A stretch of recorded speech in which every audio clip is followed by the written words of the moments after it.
This is Dean Jackson. Welcome to the More Cheese, Less Whiskers podcast. And I've got a great episode for you today. I spoke with Matt Mason, and Matt had been doing some 9-word emails approaching some new audience that he was trying to build a relationship with. And one of the things that people always bring up to me, especially when they're trying to approach new business, like use a 9-word email as a cold email approach, is that they run into problems or friction when they call it kind of reveal their whiskers, and they've switched to feel like they're tricking people into thinking that they're going to be bringing in new business. And so we had a really great conversation to set the tone to that. And the bottom line is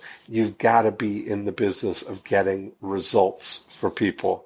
And you've got to be so confident about your ability to get those results that you're willing or have evidence that shows that it's a sure thing. That gives you the confidence to make a better offer. I was asked, what would you do if you only got paid if your client gets the result? So this was a really great conversation. We talked about hearing aid specialists, and we talked about pharmacists and how to approach them with something that's really going to save them a lot of time. So enjoy this episode. I think you're going to get a lot out of this one. Matt Mason. Hey, Dean. How you doing? I am fantastic. How are you? I'm doing well. Appreciate you having me on. Well, welcome to the Evil Scheme Hatchery. What kind of evil schemes here. What kind of evil schemes are we gonna hatch today? Well, I know we were talking about that 9-word email and the cheese and whiskers concept, and yes, so just figured I'd get some feedback on that. Okay, perfect. Can you kind of set the stage? Kind of tell me what you do and what the context of it is, and then we can take it from there. Okay, sure.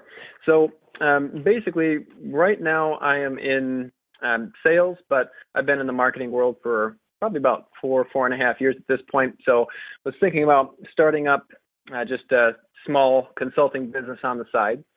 Mm-hmm. And so the idea here is just to get my very first entry into consulting by working with hearing aid companies, hearing aid businesses, maybe franchises, maybe audiology companies, to just help them sell more products and that sort of thing. So the idea I had is to open up with something similar to the 9-word email and go from there, just do something really simple, like actually implement that concept for them. And then once that relationship has been opened up, I can talk to them about other projects. Gotcha. Okay. So do you have any experience with hearing aid companies or with hearing aid marketing? Like, what was the attraction there? Why did you choose that? The attraction, I guess, was because my dad is actually going to be getting some soon, we think, and I realized that there's a good market there. And so that's really it. No. Okay. Yeah. Okay. So had you, so your idea was to kind of reach out to some of the hearing aid companies using 9-word email. You actually did it, right? You went out and sent some emails to people.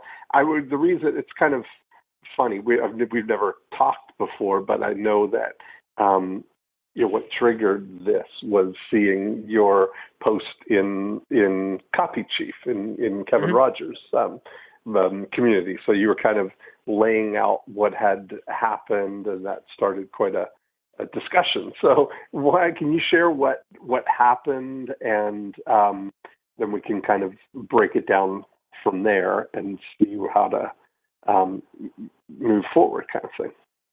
Sure. Yeah, I'll summarize the thread as best I can. Mm-hmm. So initially I had posted a 5-email sequence that I had already tested with 22 people. I just had been finding email addresses manually using contact forms, that sort of thing, online. And basically the feedback I got was that, well, number one was you're doing it wrong, which was good to hear because that's why I posted it. Right. But it specifically, though, it sounded initially, and this is kind of paraphrasing multiple people, but it sounds initially like the first email I'm sending is sounding like it's coming from a customer, and then the second email I'm sending is now, hey, buy stuff. And so that switch in perceived positioning from customer to service provider is a real jolt for them, and people don't really like that. So just trying to figure out how to smooth it out so I'm not coming off in the beginning like potentially a customer, and then switching to service provider and then irritating people and having them not respond or get angry or whatnot. That's the basic idea. Well, and part of the thing is this is where people often get kind of off track using the 9-word email, let's say. That, I talked once about the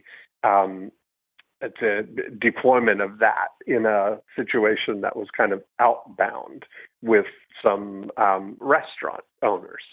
And that's where this all got started. It's like it is difficult to reach out to anybody, any kind of new business, because they are constantly being bombarded, right? People are always trying to sell stuff to people. And so I'll just kind of give you the background of how that actually came about, because it's instructive here. I have a company here in Florida that does all my postcard mailing, and one of the things that they have is a division that does birthday marketing for restaurants and spas and small businesses, where you can send some postcards on somebody's birthday and offer them a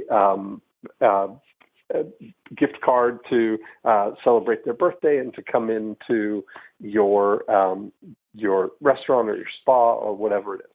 And they had a list of restaurants and had just emailed to 3,200 or 3,600 restaurants. They mailed this HTML beautiful looking email that was 100% about them and how they could fill your empty tables. That was the headline on the thing. We'll fill your empty table. So it seemed like it's kind of outwardly focused, but they're using stats from the National Restaurant Association showing that 84% of people will celebrate their birthday by going out to eat with a group of at least 6 people.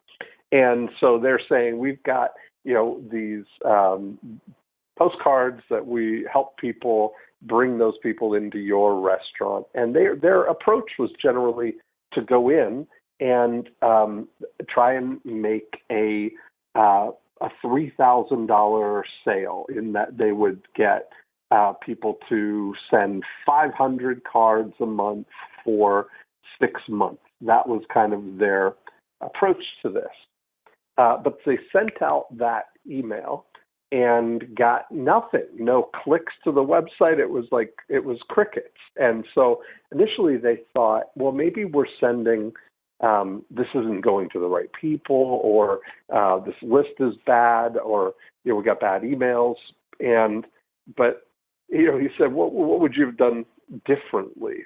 And that was where I, suggested that approach of, first of all, selecting the right target audience, right? Profit Activator 1 is select a single target audience. And these would be people who own restaurants who do birthday parties. In order for somebody to be interested in doing birthday marketing, they would be a subset of the people who actually accommodate birthday parties.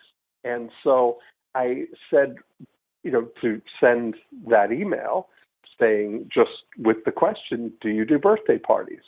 And that is a very simple, straightforward question that is sort of a qualifier to start the conversation. But there's a lot more that's going on there. And, I've been using that kind of model in re-engaging leads that have fallen off out of communication, or, people who are 90 days or more old. We've used something like that with the 9-word email saying, hey, are you still looking for a hearing aid? Would be an approach we would use to a hearing aid prospect kind of thing. And it starts the conversation. Now, Robert Cialdini's new book, Persuasion, just came out a couple of weeks ago. And it's actually sitting on my desk here, right in front of me. Is it really? Okay. Yeah. So one of the things that's fascinating about that is that this whole book is about sort of the meta environment that is sets the stage for influencers to work. And one example that's kind of very similar to this is have you read part of it yet, or you've got it on your desk ready to go? It's about 2/5 of the way through, maybe. Okay, great. So you may have read about the section where they talk about the survey takers, where at the mall, where people come up to you with the clipboard and do you have a couple of minutes to take a survey? Well, when they did that initially, you may remember the results were that 29% of the people would do the survey. So 2/3 of the people or more would refuse to do the survey. Then they switched their approach to starting the conversation with, hi, do you consider yourself a helpful person? Pausing. Yep, I remember reading that section. And 77% of the people would then go on and take the survey. Now, that little shift, that kind of thing is something that, I may have stumbled on a few years ago, and now seeing kind of the actual science behind it of how that sets the frame for the way people are looking at a conversation. Now, what I said to the guys with the restaurants, the realization that I had from that is that when you approach, because they had done some other approaches to dentists and not had much success, when you're going into a business, almost, I say it like this, every person on every level of every business is 100% authorized to bring money into the business. But there's only a very small percentage of those people, maybe 1 or 2, who are authorized to take money out of the business, right? So when you're going in with an approach that seems like this is going to be taking money out of the business, the natural tendency of the people who are not authorized to take money out of the business is to protect the owner or the entrepreneur or the restaurateur from these people who are trying to take the money out of the business, right? So they deflect that.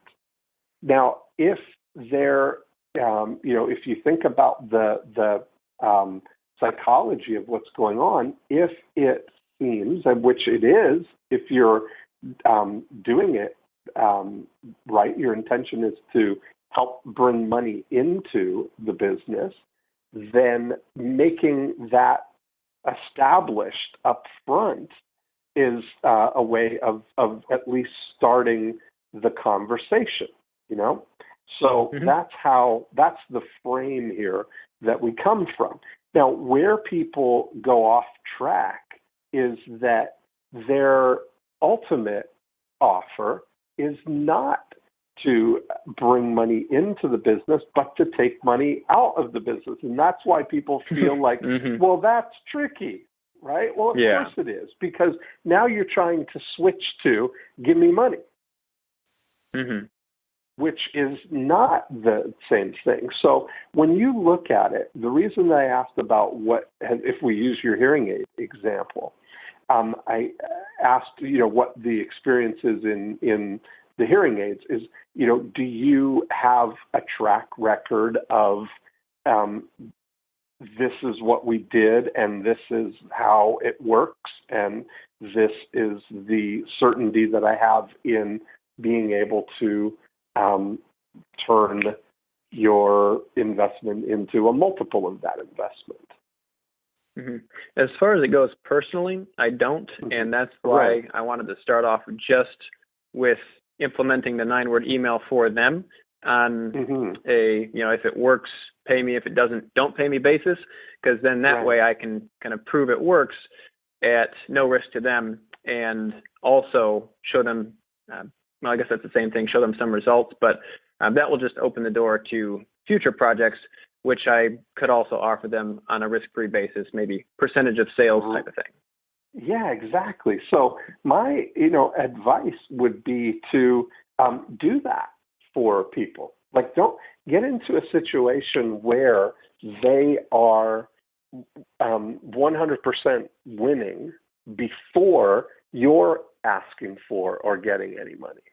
Because what the thing that I always couple, this is the challenge with people taking one concept without the totality of the rest of it, because the philosophy that drives it is saying, what would you do if you only got paid when your client gets a result? And so part of the thing is that if you were to take that approach with one hearing aid specialist, one audiologist or whatever, going and looking at their business, showing them, deploying the 9-word email as an example, because that's something that any business could do and get a result. It's like the closest thing I have to a magic trick, where I lead off with that. I mean, so part of the thing that my recollection of the way that the videos and the things you were talking about was that you were alluding to an email that you had that you could deploy and trying to kind of exchange the money for that, but only if it works. I mean, it was still kind of, a philosophical trade kind of thing, right? Yeah, but that's more or less it. Yeah, you weren't kind of sharing them the email to try. And so when you look at it like, you've got a number of things that you could do to help them, like where you're not a one-trick pony. You're not just gonna, if that's the only thing you've got, but that would certainly be a way that you could, with very little effort and very little time and effort on their part to deploy something like that, could get them ahead of the game and, we say playing with house money in a way, right? Like they're ahead on the relationship with you. You show them that relationship. And that's something that, I've used that 9-word email as part of our email mastery program. And I would run full page ads in Success Magazine and other magazines, telling the whole story of the 9-word email, including what the 9 words are, so that somebody could read the article, is what they would refer to it as, and execute something that's going to make them money, whether they have any interaction with me or not,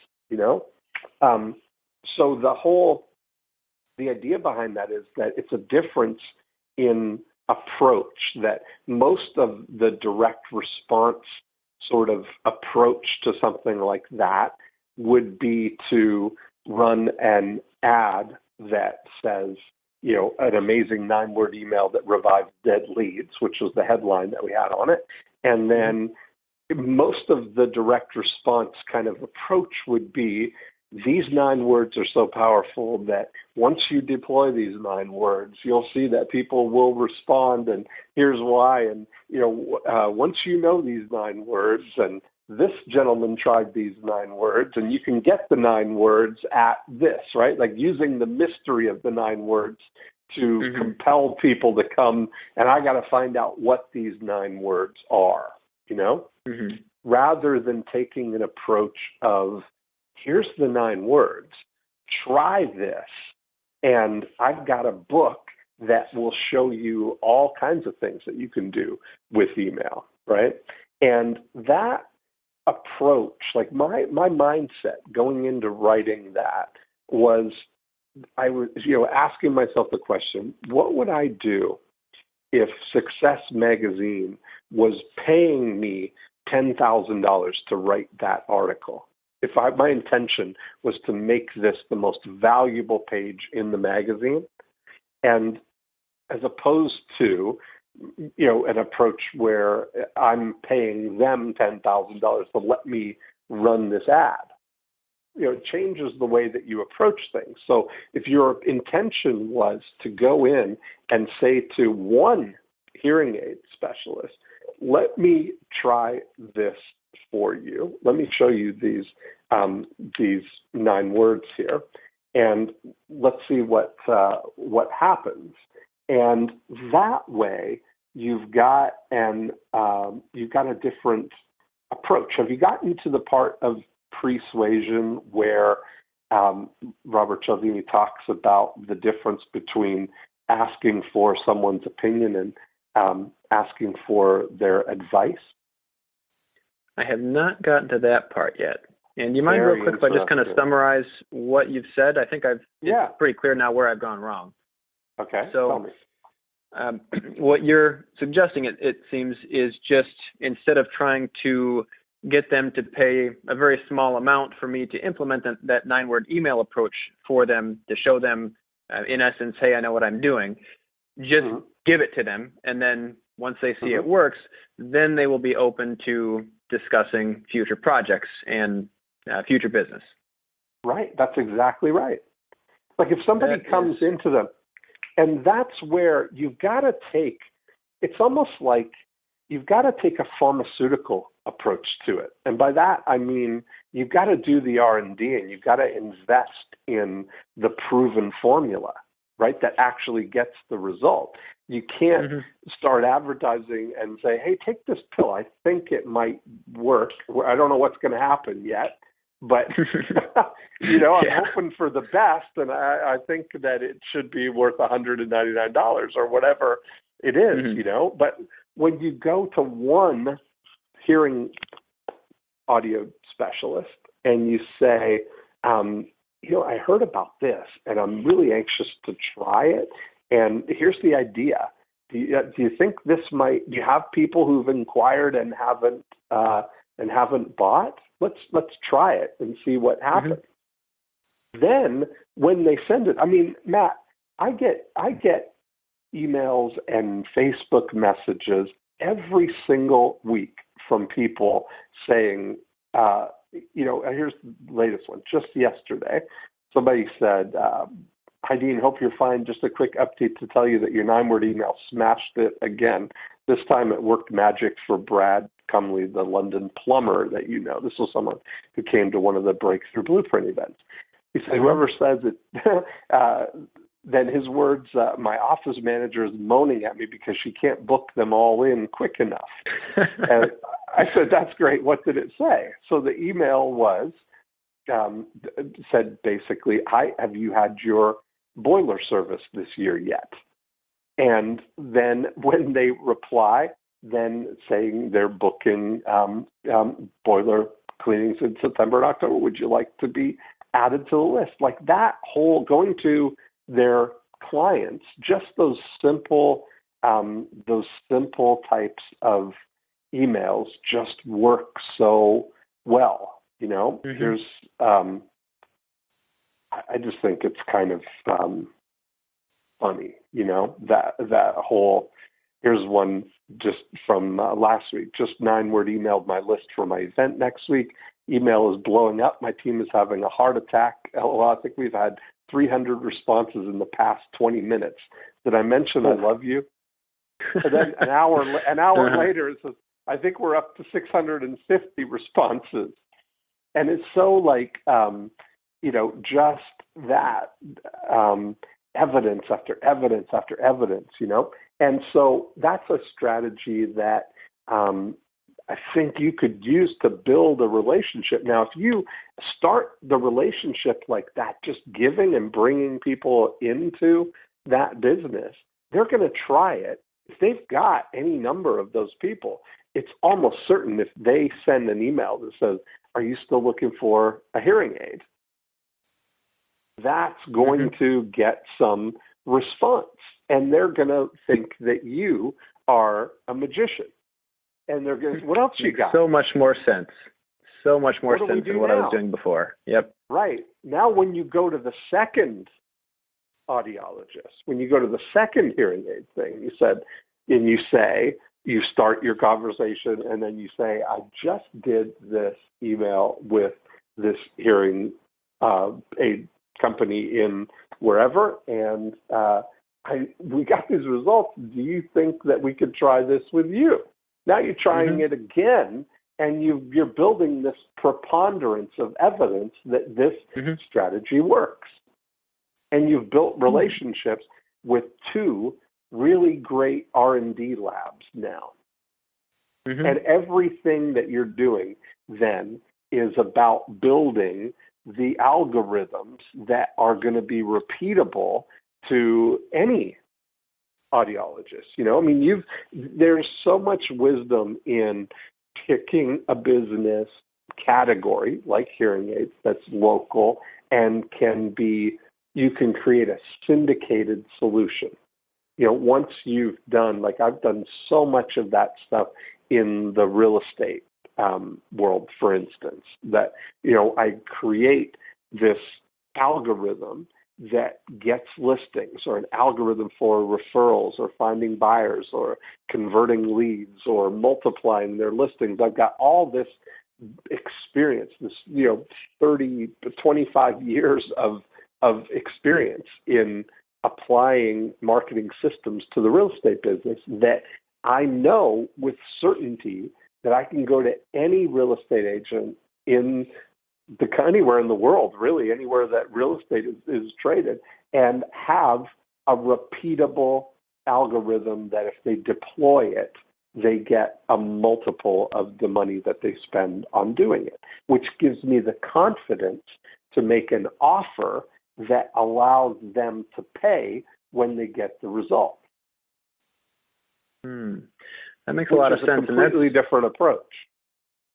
Yeah, and that's along the same lines of what I was thinking with this kind of longer term, is get some under my belt, get the experience, and then from there build on it. That's exactly that's great advice. Thank you very much. You're welcome. I mean, that's you gotta, so often the very beginning of something like that, rather than spending marketing dollars, spend your marketing budget on behalf of somebody to test your ideas and document your success. That's better than spending money to try and convince people to try something, right? You got to put your money where your you bet on your ideas. You bet on the success of them, and that's like having a unlimited checkbook. Basically, you can whatever your capabilities are capable of delivering. That's the level of check that you could write, basically. All determined by how much value you can create. If you do have a way that hearing aid specialists can deploy, spend $1 and get $5, $10, $15 back, that's a license to print money for both of you. Yeah. Yeah, absolutely. And Well, so that's a different approach kind of thing. So that's where it's very difficult to make that transition from being all cheese, switching to whiskers. There's no elegant way to do that. The way around it is to make it all cheese. That's seems so simple. my intention, right? It's like, yeah, but when do you show the whiskers? And people kind of like take that approach of blaming me that we're trying to trick people into something, and I've never ever taken that approach. And I show them that that's really that's where you're going wrong. Is that, dude, you do have whiskers there. There's no way around it. You can't like cheese coat your whiskers. That's a good way to put it. Yeah. Well, I think I know that solves the problem I was having. Thank you very much. So now you mentioned, you want to talk about something else that you're working on, and we could do that too. Okay, great. Yeah, if you don't mind, I would appreciate it. Not at all. This thing that we've been talking about, it's something I will be doing at some point, but I'm actually being pulled in a lot of different directions right now, and this thing I'm about to mention is one of those stronger directions. So what it is a family member's business, and I asked her if I should leave her name out. She said she would prefer that, so I'll just leave it at a family member. But the basic details are that she has a high-level faculty position at a well-known university, a college of pharmacy, and she and her business partner have I guess you could call it a quick reference guide for the dialysis of drugs. And for our purposes, I don't think we really need to go into details on what it is, but just know that it's a quick reference guide that is used by pharmacists in dialysis. So basically what they have is, let's see, I think it's 3 or 4 ways to sell this. The first is just a standard booklet, which I believe they sell for about $15. And this is just I'm guessing here, but maybe 50 page reference guide that would go in your pocket as a pharmacist. They also sell this as a wall poster, and you'd put that on the wall of the pharmacy. And, if you're delivering drugs to patients, you look at the poster, see the dosage guides and whatnot, and makes it easy that way. It's also on an app. And so that's part of it. But the big thing that we're trying to figure out is, how do we sell this as a site license to actual health systems, meaning that instead of just selling them some booklets or selling booklets to the pharmacists at that health system, how do we market it so the health system themselves will spend $1,500, which is the price of the site license, to be allowed to put this on their internal website for their employees, their pharmacists, to access. So I'll mention, just for context, that without really trying, just because it's mentioned on their website, there have been 4 orders in, maybe the past 6 months or so for this, just people who have seen it and said, hey, I am the pharmacy manager for so-and-so health system. We want this on our website. Can we, how do we make that happen?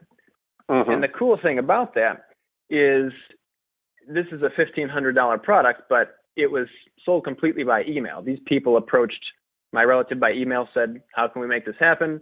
And my relative said, here's how, sign this paperwork for the license, pay us $1,500, and it's yours.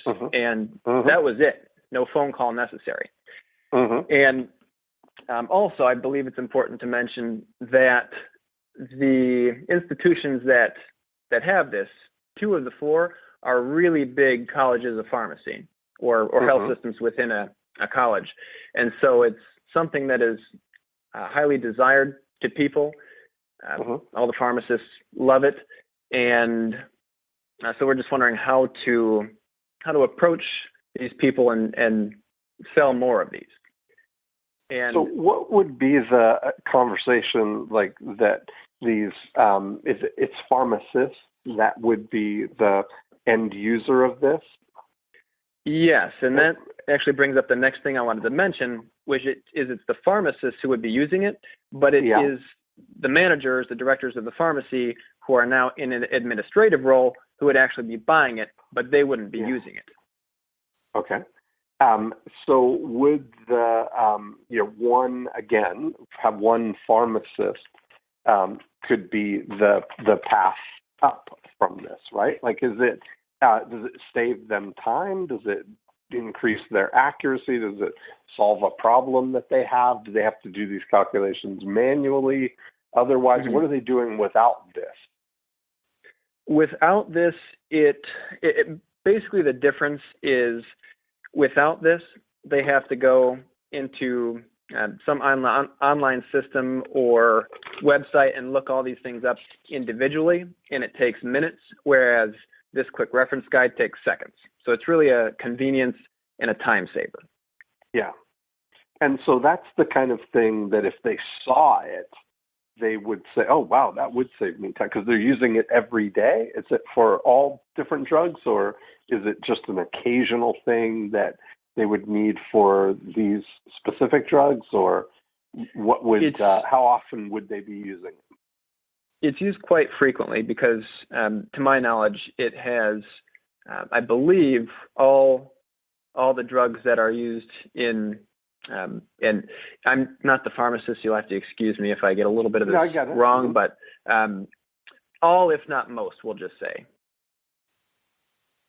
Okay, so it'd be something that literally they would be referring to all the time, continuously, all the time, and there's no other solution like it. Is that the... Great question, and that was actually one more thing I wanted to mention. So let's see, I'm just taking a look at my notes here that I've made for this. There is an older book that is, I don't exactly know what you would call it, but when somebody in a profession, or when every single person in a profession knows about a book, it's kind of the standard reference guide. Like the Kelly Blue Book for cars or whatever, right? Exactly. Okay. Yeah, it's like that, but for pharmacists. Yeah. Okay. And so that book exists, and it goes into more detail than this quick reference guide has, but it hasn't been updated since 2007. So at this point, that's 9 years. And so I looked at the reviews online of that book, and people are screaming for an update, and there isn't one. So this quick reference guide, although it doesn't go into the detail that book goes into, it does fill that void. And to the knowledge of my relative, who knows a lot about this stuff, it's the only solution of its kind. There's nothing else out there like it. Wow. So basically what it comes down to, and I think this is the last thing I wanted to mention just to make sure you have all the information, what it comes down to is, if we go back to breakthrough advertising, Eugene Schwartz, it seems to be a level 3 awareness, meaning the prospects are solution aware. Basically, they know the result they want, but they don't know either that this product gives it, or really the reality is they don't know this product exists. Right. So, and I'm just taking one more look at my notes to make sure I get this right, but let's see. Yeah, basically what my relative told me is there's a need for a dialysis dosing guide, and there's a need for clinical information about the dialysis of drugs, and currently they're using an internet or that outdated book. And so that's the last bit of info to kind of round that all off. So So in that way, so a lot of that thing is, they have a desire for the solution. They don't know that one exists, kind of thing, but they would recognize it if they saw it as, this is going to save me a lot of time, because it's such a hassle of this stuff. So, one of the things that I often look at, rather than trying to be clever about things or to come up with like a really clever headline or an approach to this, is often, in some ways, it's been said the best way to sell a horse sometimes is with a sign that says horse for sale. And yeah, understood. Right? I mean, yeah. So you wonder if it's the kind of thing that could visually be illustrated on a postcard to show what it is and articulate the differentiation there. Like you should be able to get that. If you look at the in breakthrough advertising, the whole idea of doing all this research, understanding where they're coming from, and being able to articulate the offer in 10 or 11 words. If we could come up with a headline of it that is essentially saying what it does, right? This postcard saves, or this poster saves whatever amount of time. Easily look up every drug dosage or however and the thing about it, most of the time people think like if you're in a context like this, that people could have a headline that rolls off the tongue. But one of my favorite things in breakthrough advertising is his assertion that sometimes this research, you're going to spend hours and days and weeks to get to a point where you've got 10 words to show for all of that time and research, and the entirety of the success of your ad is going to rest on those 10 words. If you get them right, you can launch a whole new industry. If you get them wrong, no other words that you say after those 10 are going to save it.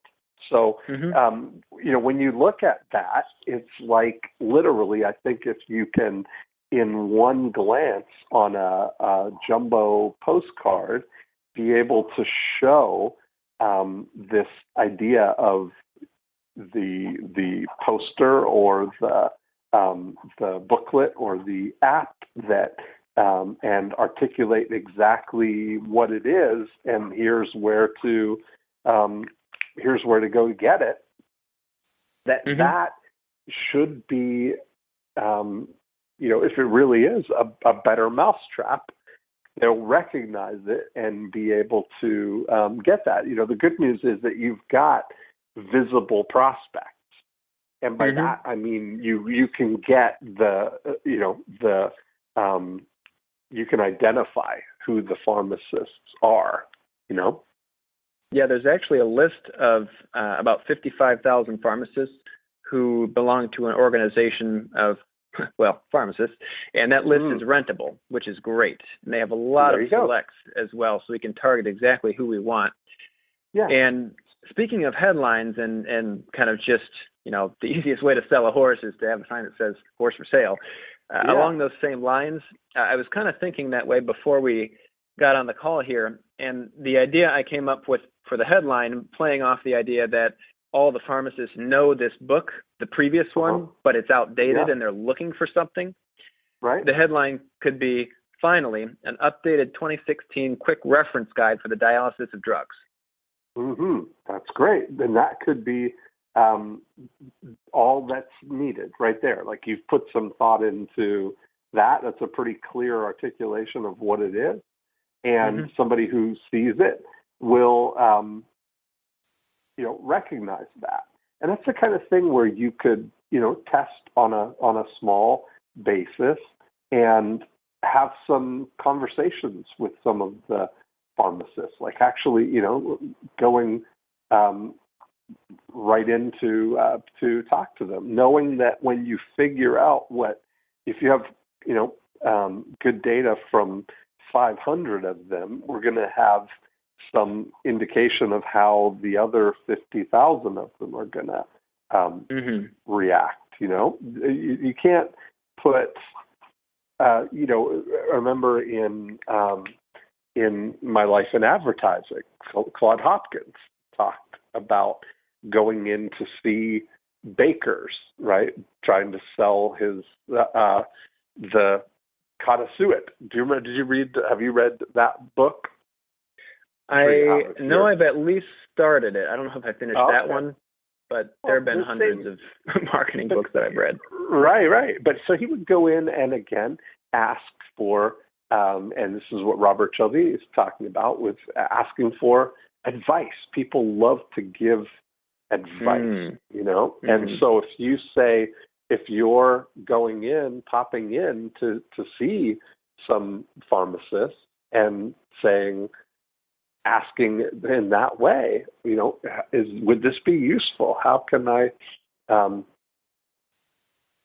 would you find this useful? And using their words, seems like you've already stumbled on the idea of going to Amazon and looking at the reviews and the negative reviews and finding out what people don't like about it, or that it hasn't been updated. I mean, that's, sometimes it's that simple, a crystal clear, here's what I got. The 2016, reference for the dialysis of drugs. I mean, okay. It's not, they're not making an emotional, it's not like a personal preference decision. This is something that is going to spark that, wow, this is going to be very useful, Yeah, absolutely. I'm right on board with you there. And I guess that leads me to the real question that I wanted to ask, which is, if the goal here, because when you break it down into dollars, this is not an expensive book for a single pharmacist to buy. That may be $15. Right. No, I get it. So if we're trying to focus on the larger dollar amounts, for example, the site licenses at $1,500 per year for these institutions to put on their websites, it's like I mentioned earlier, and as you already know, it's the people who are in charge of the health systems who are actually approving this and doing the buying, but they're not the users. So who do we market to? How do we make that happen?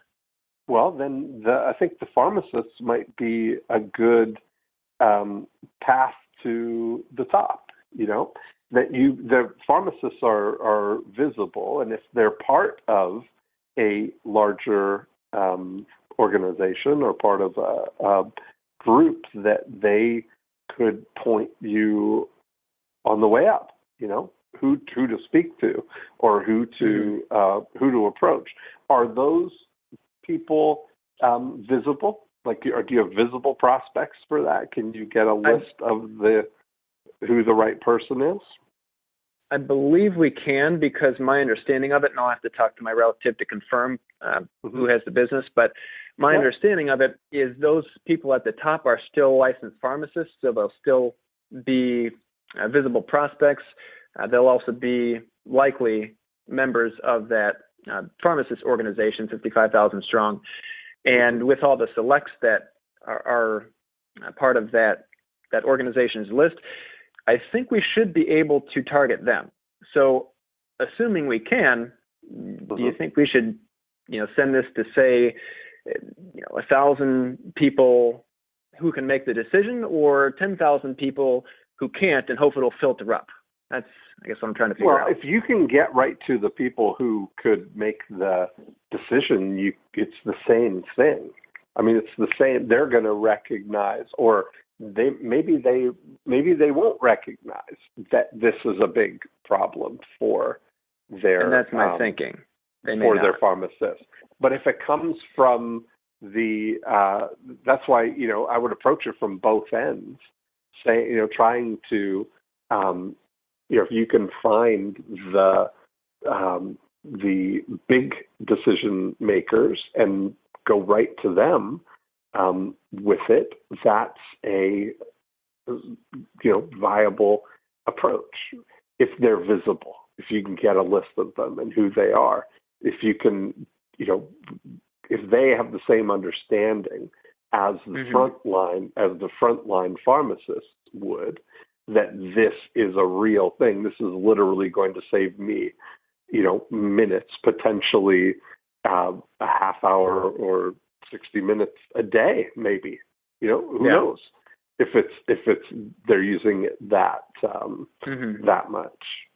And so, and also, that's going to drive efficiency and accuracy and all the things that the people who are organizing the networks would be certainly interested in, because all those efficiencies multiplied over hundreds or 1,000 locations is a big impact. Okay.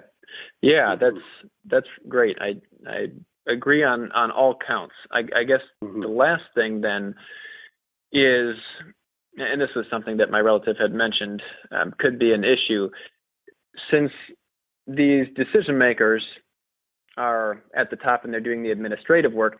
If they realize that the pharmacists need this, easy sale. We go straight to them, and they recognize the problem, and they buy it. But if they don't recognize that their pharmacists are having this problem because they're no longer doing the pharmacy, they're doing the administrative stuff, then that's a little different. And I guess in that case, do you think we'd have to kind of, I guess, get an internal champion on the pharmacy level and have them refer it up? Or do you think it would still work just with maybe a different sales angle?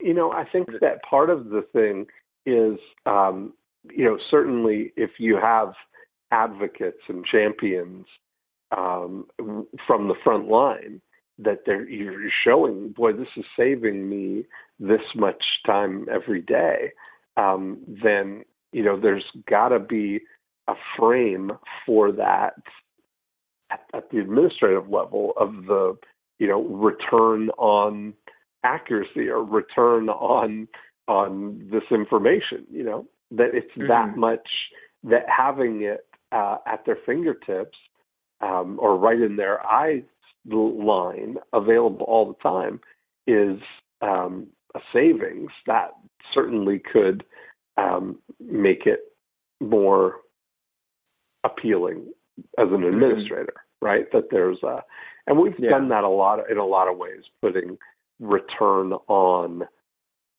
in front of something. We did a 90-minute book with a gentleman who has a company that does workplace OSHA compliance work consulting. And, there's nothing less sexy than safety compliance, right? As a thing that you're selling. I mean, talking about something that gets delegated down to like the whoever could, the HR department who could just get the new posters or whatever, But this guy was really passionate about workplace safety, and one of the questions I often ask to people is, what could you do for somebody if they would just let you do the best thing that you know how to do for them, right? If they would just get out of the way and let you do that, what would be kind of the dream come true that you could provide for them? And, he went on and talked about how this can be a competitive advantage in that if you have a safe work environment, people talk that your retention of workers, your downtime from sick pay and injuries, your cost of lawsuits or health insurance, workman's comp, all of these things. And so we did a book called Return on Safety. Turning workplace safety into a competitive advantage and bottom line profits. Now that is a conversation that the C-level suite would love to be involved in, right? Because now they view it as something that can impact the bottom line. And this guy, it was a game changer for him. He would get now invited to speak at events, and people will call him and say, when can you install this in our company, right? So he's elevated himself to a profit maker within the context of something that has been commoditized. Okay. And so that's interesting. That whole concept of return on whatever is just elevating the impact of what it is that you're doing. How is this actually going to impact them. So for the pharmacist, the appeal is that this is going to save you time and hassle. You're going to have it at your fingertips, and you're going to, know what to do. On the administrative level, if you look at however many, how deep their organization is what would the big payoff of all of this efficiency across the whole organization, the whole network be? Could be a big number, certainly a multiple of 1,500. Yeah, that's a great point. And since this is a newer idea, I obviously haven't put any thought into it yet. But basically, just to summarize, what I'm hearing you say is just take the angle that's going to appeal most to the directors of pharmacy managers, the administrative people. Yep. Okay. So I guess what it comes down to is we need to get on the phone with these people and just find out what those issues are, what they're looking for, and all that. Get in the business of documenting overwhelming evidence for your case. If your case on the pharmacist level is that this is going to save you this much time, there's nothing that would be as helpful to you and as instructive to you as to present this to 10 pharmacists and see what their advice would be, and if this is something that they would want, and then to document maybe how much time it actually saves them.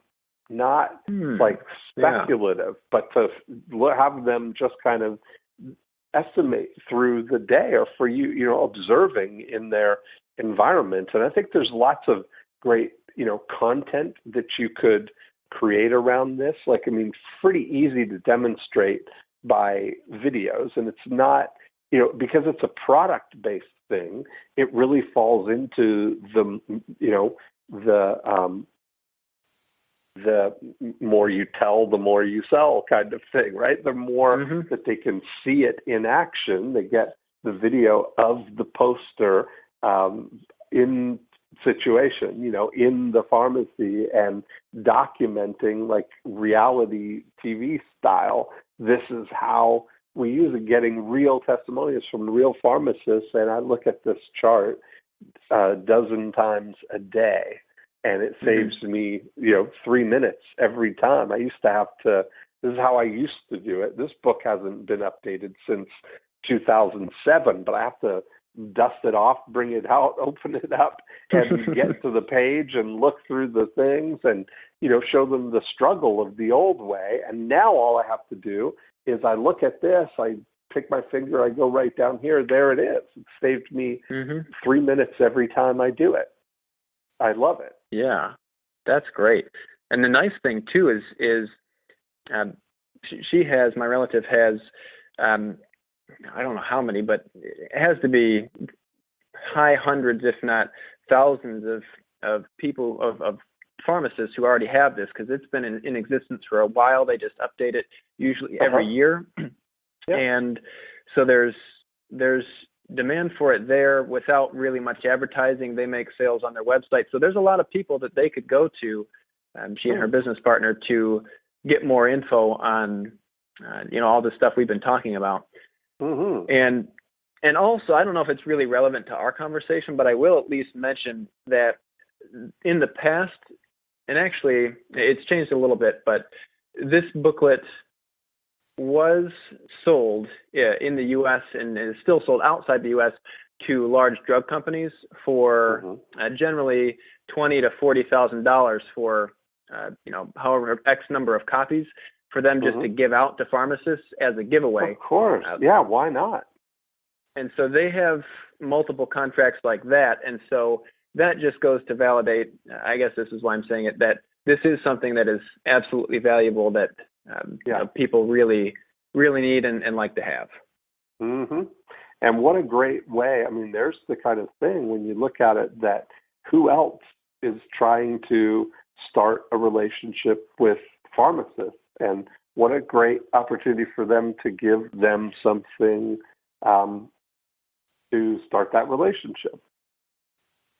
Hmm. Just like you're saying. I mean, why not have it from that side too, you know? Could be the same kind of thing. Kind of like who else has access to my audience, that sort of thing? Yes, right, exactly. Who else wants access to your audience? Who else is trying to approach pharmacists?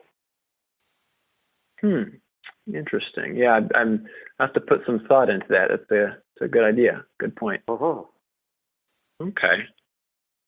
Well, I think that's about all the stuff I had on the agenda, and it looks like we're right on time. So this is perfect. Really great. I mean, that was that was good. I enjoyed that. I think you had some great input, and that approach. I'm glad we could kind of clear up the 9-word email kind of me approach too. and philosophy, and it was something that definitely needed to be cleared up, as you saw on the forum. So I'm glad we did that. So appreciate you taking the time. Once again, it's been awesome. I have a lot of ideas to kind of go hash out, and thank you. Thanks a lot, Matt. And there we have it. Another great episode of More Cheese, Less Whiskers. If you'd like to continue the conversation, I've got a couple of things for you this week that can help us go down the road here for you. Last week on episode 11, we talked about your Profit Activator scorecard. And I would encourage you to find out what your Profit Activator score is. And you can do that if you go to morecheeselesswhiskers.com and look in the show notes for episode 11. You'll see a link to where you can go and complete your Profit Activator scorecard. It'll give you a lot of insight into where you are right now. It also turns out that coming up at the end of October, I have a Breakthrough Blueprint live event where you can come spend 3 days with us, and we're going to go deep in applying the 8 profit activators in a small conference room kind of setting. There might be 10 or 12 people, and we'll spend 3 days just applying the 8 profit activators to your business. So if you'd like to come to that event, you can go to breakthroughdna.com and you can download a copy of the book that we share about the 8 profit activators, or you can send me an email, dean@deanjackson.com, and just put Orlando in the subject line, and I'll get you all the details about the event. I'd love to spend 3 days with you. I think you'll enjoy the environment and get a lot out of creating a blueprint to set you up for some really great execution over the next few months. Have a great week, and I will be back next time with another episode of More Cheese, Less Whiskers.